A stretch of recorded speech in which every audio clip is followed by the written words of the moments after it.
année, tu es le seul qui a mis Mario Lemieux numéro 1. Un choix audacieux? Non, pas audacieux du tout. J'ai fait parler les chiffres, puis j'ai resté loin de mes émotions. C'était un exercice de toute façon qui a été très pénible à faire, que je trouve ingrat, parce que j'étais obligé d'en choisir un. C'est des deux joueurs que j'ai adoré regarder quand j'étais plus jeune, particulièrement Gretzky, parce qu'il est plus vieux un peu. Mais à un moment donné, la réflexion, c'est...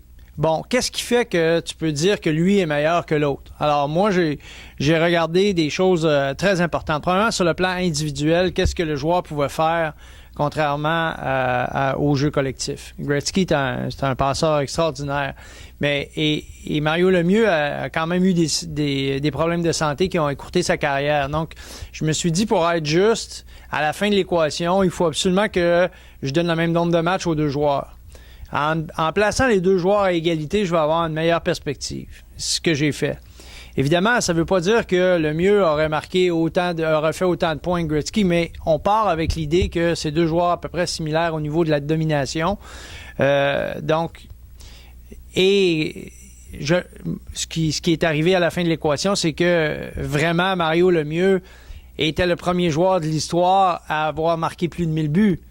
S'il avait joué toutes ces années en santé, c'était un joueur beaucoup plus costaud, beaucoup plus grand, plus dominant individuellement, pouvait malmener un adversaire individuellement, le faire mal paraître, le défier physiquement en gardant la rondelle, des choses que Gretzky ne pouvait pas faire. Donc, l'environnement de Gretzky prenait encore plus d'importance dans mon évaluation. Et c'est la raison pour laquelle, à la fin de l'équation, j'ai placé Mario Lemieux comme étant le meilleur joueur. Est-ce que c'est celui qui a accompli le plus? Non. Mais le meilleur joueur de tous les temps, pour moi, c'est Mario Lemieux. Chacun des experts me disait que ça a été quand même difficile de compiler un top 100. Toi, c'est quoi les principales difficultés que tu as rencontrées dans la compilation de ton classement? C'est toujours les époques. Parce que les chiffres ne veulent pas dire la même chose. Il faut donc puiser, aller se référer aux dominations de l'époque. Un joueur dominant à son époque est un joueur dominant. Tu dois respecter ça. Mais l'époque de l'un et l'époque de l'autre, c'est difficile de faire des comparaisons. Alors, l'impact qu'ils ont eu sur le hockey, leur réalisation sur le plan individuel, c'est la même chose. C'est la raison pour laquelle, pour moi, Bobby Orr est de loin le meilleur défenseur de toute l'histoire de la Ligue nationale, même si je crois que Raymond Bourque a été un grand joueur, que Paul Coffey a été aussi un très, très grand joueur. Puis, déplacer un devant l'autre, c'est presque grossier, parce que pour moi, c'est des joueurs extraordinaires. Mais quand on a une décision à prendre, c'est comme ça je pense qu'il faut le faire. Et la même chose avec les gardiens. C'était déchirant parce que je pense que le plus grand joueur sous pression à cette position, pour moi, ça restera toujours Patrick Roy. Je pense que c'est lui qui a démontré le plus de caractère, de charisme, de leadership à sa façon, à son époque. Mais le plus grand, celui qui a le plus beau tableau de chasse, avec toutes ses statistiques, ça demeure Martin Brodeur, qui est un athlète extraordinaire qui, encore aujourd'hui, est capable de faire partie de l'élite de la Ligue nationale à son âge. Alors, il y a des éléments que tu ne peux pas ignorer. Est-ce qu'il y a des joueurs qui t'ont donné vraiment des mots de tête en particulier? Parce que, évidemment, chaque classement ne fait pas l'unanimité, mais toi, personnellement, est-ce qu'il y a des gars qui te viennent en tête tout de suite? Puis tu te dis, eux autres, ça a été très compliqué de les classer. Ben oui,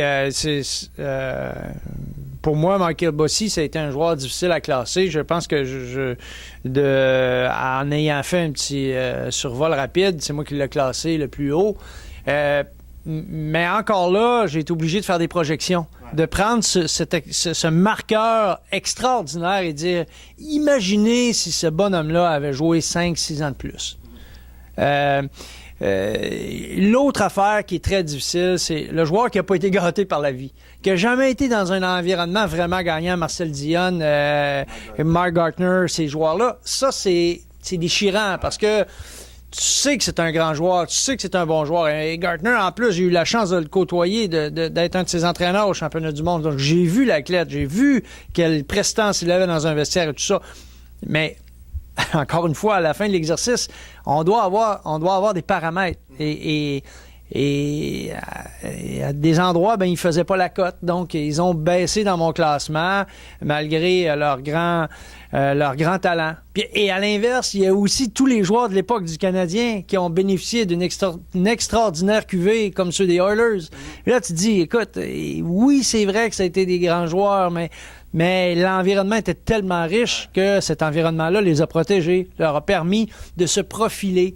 Et en même temps, celui qui est si bon que ça dans une bonne équipe, il est peut-être un petit peu meilleur que les autres. Merci, Danny.